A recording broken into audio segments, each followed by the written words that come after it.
Alright, चले जी। वालेकुम सलाम बच्चों। चले शुरू करते हैं। कि आज जो है वो हमने लेक्चर करना है। लास्ट लेक्चर में हम जो है वो काइंड्स ऑफ सेंटेंसेस कर रहे थे। और उसमें हमने जो है वो दो तीन काइंड्स हमने पढ़ ली थी ऑलरेडी।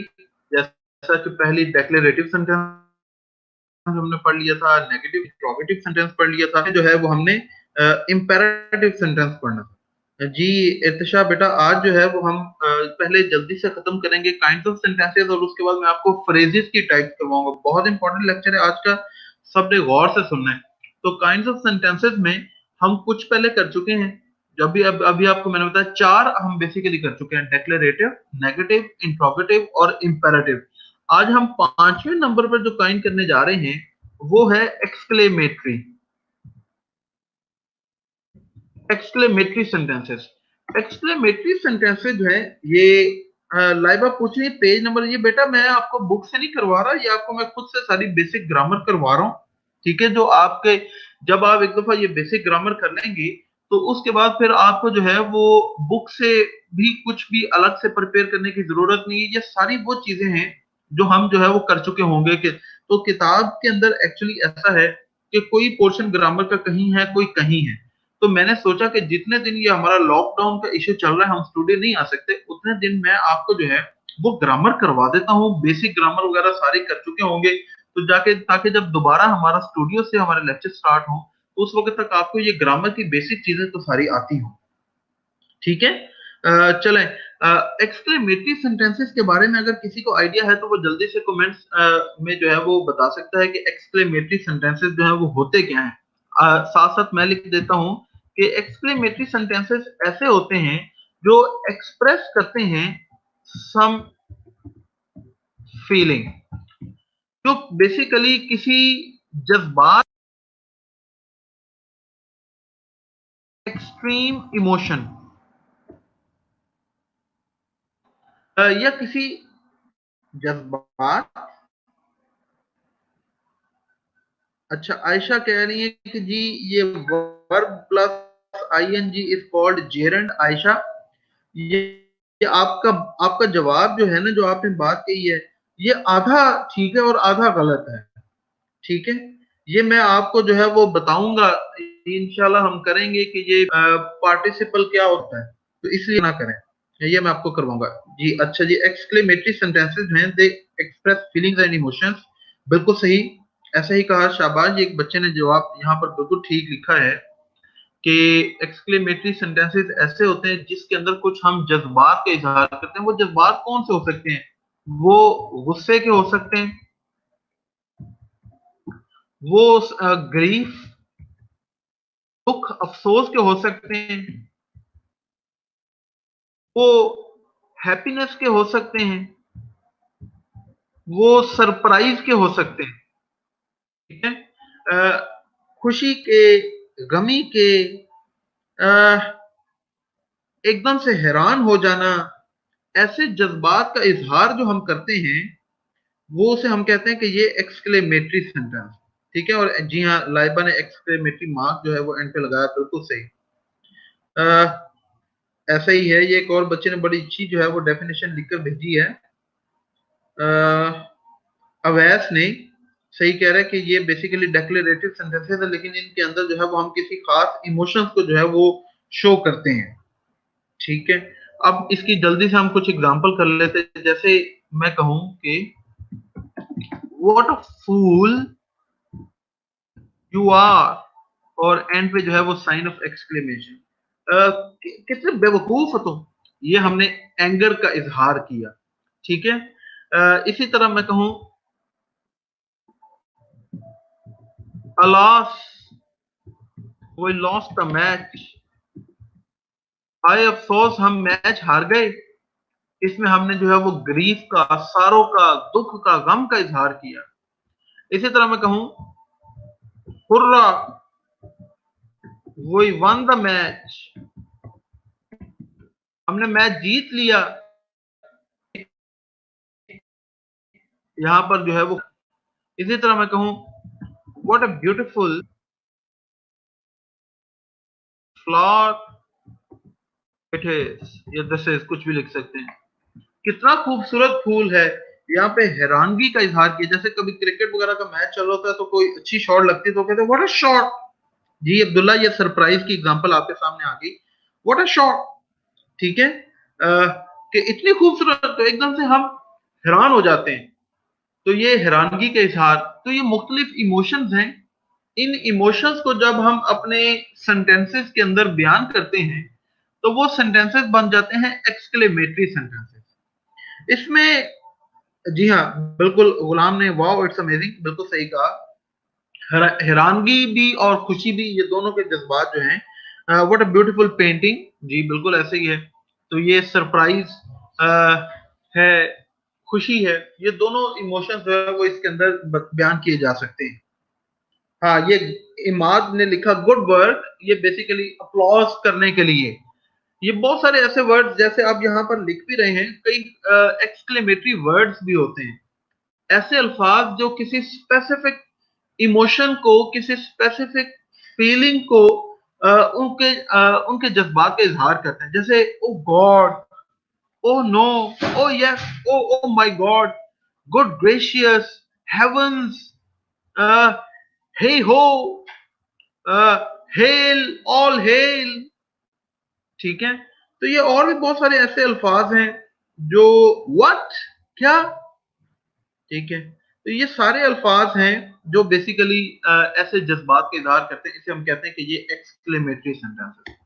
चले जी, अगली नेक्स्ट जो टाइप है उसकी तरफ चलते हैं जल्दी से, और वो है ऑप्टेटिव सेंटेंसेस की।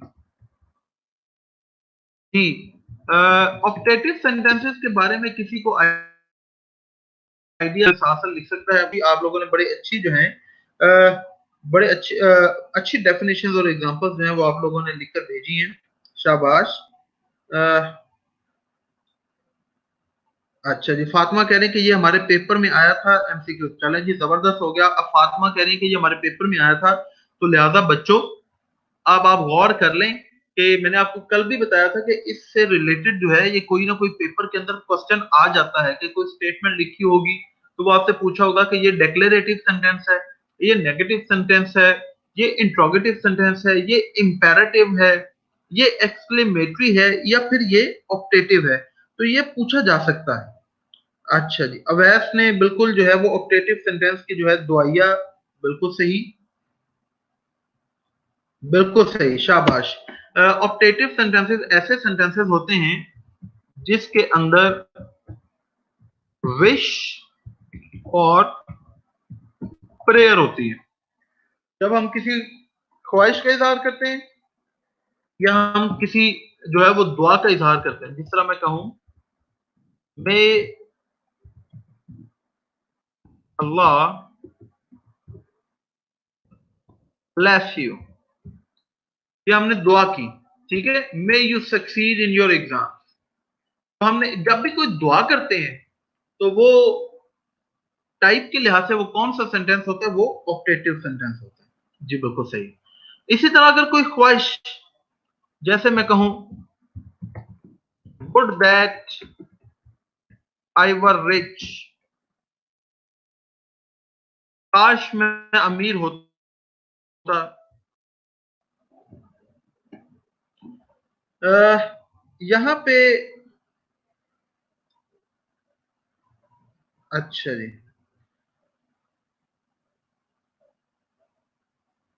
जी बिल्कुल, ये विश का इजहार किया जा रहा है, ख्वाहिश का इजहार किया जा रहा है।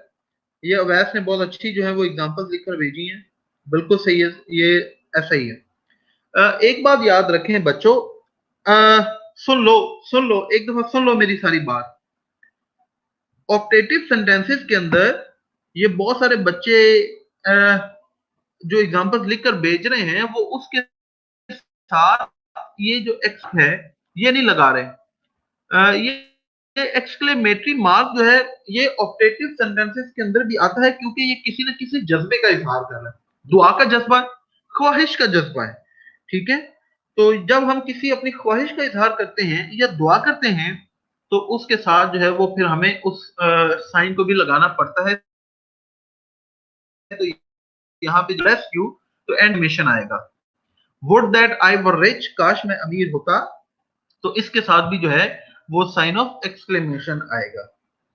अच्छा जी जैनब कह रहे हैं मे the next class is cancer अच्छा जी, अजान हो रही है जी। अच्छा चलें, कुमैल कह रही है कि अजान हो रही है, हम यहाँ पर 1 मिनट जो है वो खामोश हो जाते हैं जब तक अजान जो है वो कंप्लीट हो जाती है। तो जैसे ही अजान कंप्लीट हो तो आप बता सकते हैं मुझे। चले, ये हमारा पार्ट जो है वो कंप्लीट हो गया। इसमें मैं आपको एक चीज छोटी सी ये बता दूं। Mohammad, I am fine, thank you बेटा। आप सब लोग कैसे? मैं उम्मीद करता हूँ आप सब लोग भी खैरियत से होंगे। अब्दुल्ला कह रहे हैं, ये अब्दुल्ला एक सेंटेंस बार बार लिख रहे हैं कि would I have a car. ये बेटा जो काश का लफ्ज होता है ना, काश, इसके इसे कहते हैं वुड दैट।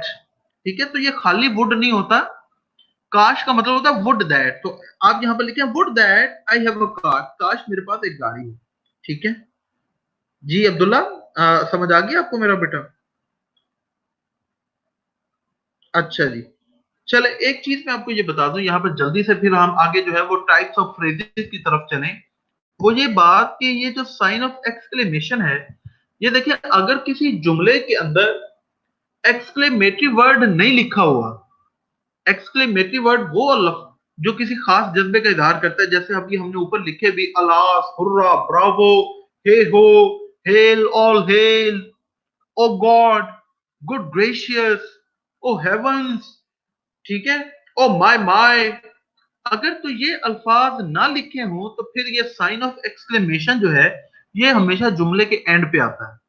और अगर ये अल्फाज लिखे हों तो फिर ये साइन ऑफ एक्सक्लेमेशन हमेशा उस लफ्ज के बाद आता है, फिर जुमले के एंड पे नहीं। ये देखिए यहाँ पर ये अलास, हाय अफसोस, ये हमने ये लफ्ज लिख दिया तो इसके बाद साइन ऑफ एक्सक्लेमेशन आ गया, एंड पे साइन ऑफ एक्सक्लेमेशन नहीं आएगा। इसी तरह हुर्रा के बाद साइन ऑफ एक्सक्लेमेशन आ गया, सेंटेंस के एंड पे नहीं आएगा। अब यहाँ पर देखें, what a beautiful flower it is, कितनी खूबसूरत कितना खूबसूरत फूल है। अब इसमें देखें कि कोई ऐसा खास लफ्ज नहीं है जो किसी जज्बे का इजहार कर रहा हो, बल्कि ये पूरा सेंटेंस इस जज्बे का इजहार कर रहा है। तो इसलिए फिर यहाँ पर इस सेंटेंस के एंड पे जो है वो साइन ऑफ एक्सक्लेमेशन आ जाएगा। इसी तरह सेंटेंसेस के अंदर भी ऐसा ही होता है।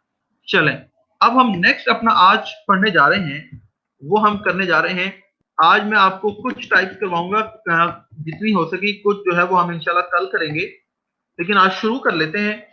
और ये बहुत इंपॉर्टेंट है, बहुत बहुत ज्यादा इंपॉर्टेंट है, जिस तरह ये काइंड ऑफ सेंटेंसेस के हवाले से और स्ट्रक्चर ऑफ सेंटेंसेस, क्योंकि स्ट्रक्चर से रिलेटेड भी कोई ना कोई क्वेश्चन जो है वो जरूर आता है। ठीक है, इसी तरह जो फ्रेजेस की टाइप्स हैं या क्लॉज की टाइप्स हैं, इनसे भी रिलेटेड 100% कोई ना कोई जो है वो पेपर के अंदर जो है वो क्वेश्चन आते हैं। तो इसलिए आपने इसको गौर से पढ़ना है। पहले आप ये देख लें, जो ओवरऑल जो मेजर जो हैं वो फ्रेजेस की 5 टाइप्स हैं। कितनी टाइप्स हैं? 5 टाइप्स हैं फ्रेजेस की। ठीक है, और ये आपको पता है कि फ्रेज क्या होती है। इसकी डेफिनेशन जो है वो मैंने आपको करवाई भी थी कि फ्रेज जो है वो basically it is a group of related words जो which act as a single part of speech. Phrase जो है ये अल्फाजों का मिलते जुलते अल्फाजों का एक ऐसा मजमुआ है जो पूरा मजमुआ मिलकर एक खास पार्ट ऑफ स्पीच के तौर पर जुमले के अंदर अपना किरदार अदा करता है। मैं इसकी आपको डेफिनेशन यहाँ पर लिखवा देता हूँ कि phrase is a related phrase is a group of words, a group of related words which acts as a single part of speech in a sentence। ये इंशाल्लाह आगे जो है वो हम पार्ट्स ऑफ स्पीच के ऊपर बहुत सारे डिटेल मैं आपको सर है कैसे इस्तेमाल करते हैं, pronoun, verb, adverb, adjective, preposition, conjunction, interjection, punctuation भी हम करेंगे। फिर आपको ज्यादा डिटेल में ये सारी चीजें जो है वो समझ आने लगेंगी। अभी आप ये समझें कि फ्रेज बेसिकली क्या होता है। It is a group of related words which acts as a which acts as a single part of speech, या ये नाउन हो सकता है, ये एडजेक्टिव हो सकता है, एडवर्बियल हो सकती है, कौन कौन सी ये टाइप्स हो सकती हैं? वो मल्टीपल सेंटेंस जो हमने कल पढ़ी थी वो मल्टीपल सेंटेंसेस की टाइप थी। रमेश, कल जो है वो बेटा कल जो है जो दिन गुजर गया है उस दिन हमारा लेक्चर नहीं हुआ था। उससे पिछले दिन हमने जो है वो टाइप्स ऑफ सेंटेंसेस की थी जिसके अंदर डिक्लेरेटिव, इंट्रोगेटिव और नेगेटिव ये टाइप थी। उससे पहले मैंने आपको सेंटेंस स्ट्रक्चर जब सिखाया था उसमें हमने देखा था कि एक जो सिंपल सेंटेंस क्या होता है, कंपाउंड सेंटेंस क्या होता है। अच्छा जी, शावल कह रहे हैं कैन यू रिपीट इट? जी बेटा मैं आपको रिपीट करके बता देता हूँ। अच्छा जी,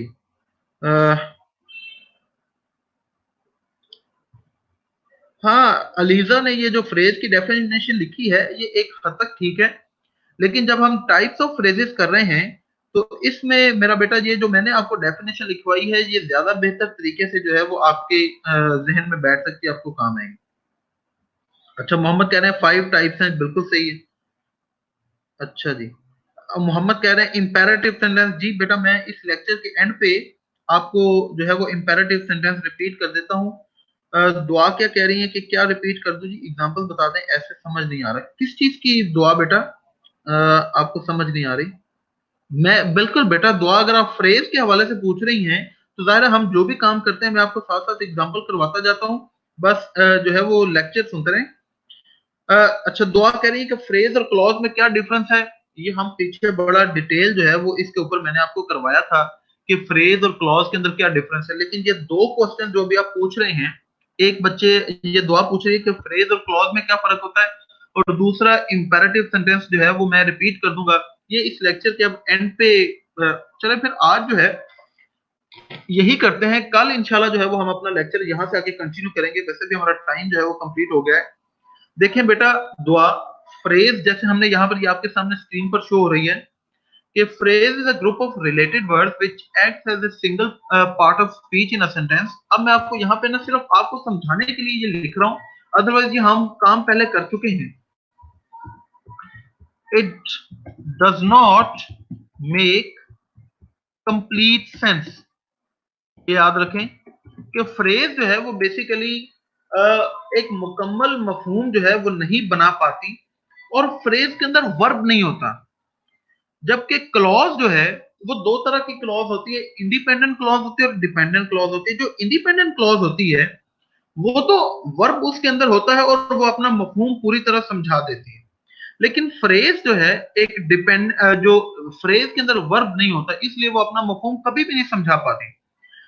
क्लॉज के अंदर जो डिपेंडेंट क्लॉज होती है उसके अंदर वर्ब तो मौजूद होता है, लेकिन वर्ब मौजूद होने के बावजूद वो अपना कंप्लीट सेंस कन्वे नहीं करती। वो इसलिए कन्वे नहीं करती क्योंकि वो हमेशा एक कंजंक्शन के साथ, एक सबॉर्डिनेट कंजंक्शन के साथ जुड़ी होती है।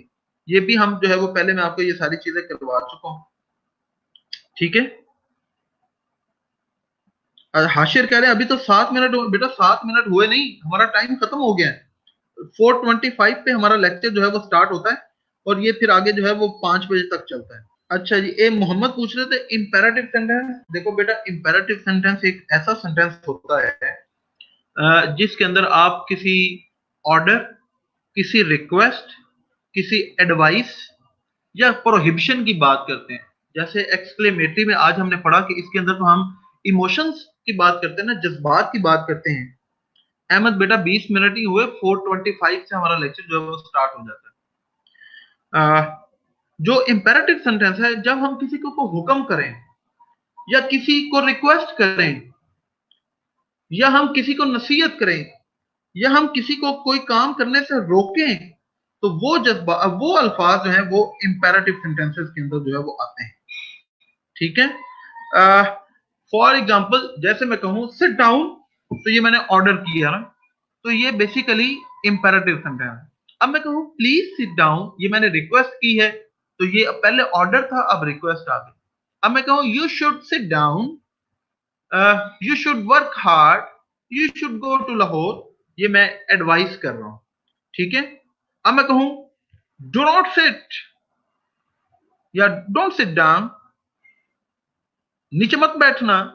अब ये मैं उसे प्रोहिबिशन कर रहा हूँ, ठीक है। ये प्रोहिबिशन और ऑर्डर में काफी एक जैसी मिलती जुलती बातें हैं, लेकिन इनके अंदर एक डिफरेंस जाहिर होता है। ऑर्डर में तो आप जो है हुक्म देते हैं जिसको हर सूरत मानना पड़ता है, लेकिन प्रोहिबिशन में, ममानत में, वो आपकी बात माने या ना माने, आप सिर्फ उसे रोक रहे हैं। It's a kind of question.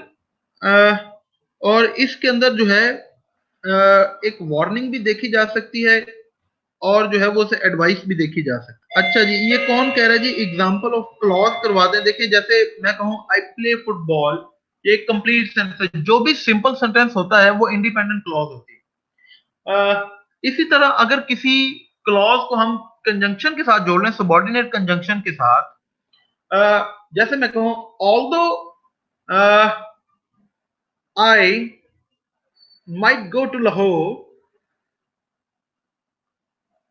हो सकता है कि मैं लाहौर चला जाऊं। तो अगर मैं लाहौर चला जाऊं तो क्या हो सकता है? क्या इस सेंटेंस में हमें पता चल रहा है? हमें नहीं पता। इसलिए नहीं पता चल रहा क्योंकि ये एक कंजंक्शन के साथ जुड़ी हुई। तो मैं कहूं although I might go to Lahore yet I would not see him, मैं उससे मुलाकात नहीं करूंगा। तो यहाँ पे ये जो although I might go to Lahore जो है, ये डिपेंडेंट क्लॉज है, क्योंकि ये अपना पूरा मीनिंग जो है वो समझा नहीं पा रहे। चले जी, आज के लिए इतना काफी है। डियर स्टूडेंट्स, अपना ख्याल रखें, दुआ में याद रखें, और इस लेक्चर के बाद जो है वो आपने अपना फीडबैक जरूर देना है, आपने रिव्यूज देने हैं। अच्छा, फहद कह रहे हैं डेफिनेशन ऑफ क्लास। ये बेटा फिर मैं आपको ना कल अब दोबारा ये सारी चीजें करवा दूंगी एक दफा। जो आज बच्चे हमारे साथ पहली दफा आए हैं, मैं कुछ चीजें कल उनके लिए पहले रिपीट करूंगा, फिर आगे हम कंटिन्यू करेंगे, ठीक है। कल का लेक्चर बहुत इंपॉर्टेंट है। फ्रेज की हम टाइप्स करने जा रहे हैं, किसी ने मिस नहीं करना, बल्कि अपने दोस्तों को सबको बताएं कि ज्यादा से ज्यादा मैक्सिमम स्टूडेंट्स जो हैं वो आए। कल इंशाल्लाह आपसे मुलाकात होगी, और लेक्चर एंड होने के बाद आपने अपना फीडबैक रिव्यूज की सूरत में जरूर देना। ऑफ कोर्स आप 5 स्टार देंगे। अगर आप कोई कमेंट देना चाहें तो कमेंट भी दे सकते हैं, और आपने जो है वो campus.pk के ऊपर जो हमारी प्रोफाइल है वहां से आपने मुझे फॉलो भी सबने जरूर करना है, ताकि अगर मैं कोई टेस्ट के हवाले से या कोई भी बात शेयर करूं तो आपको फौरन जो है वो पता चल जाए। आपने अभी लेक्चर के बाद रिव्यू देना है और आपने फॉलो करना है। अपना ख्याल रखें, कल इंशाल्लाह आपसे दोबारा मुलाकात होगी।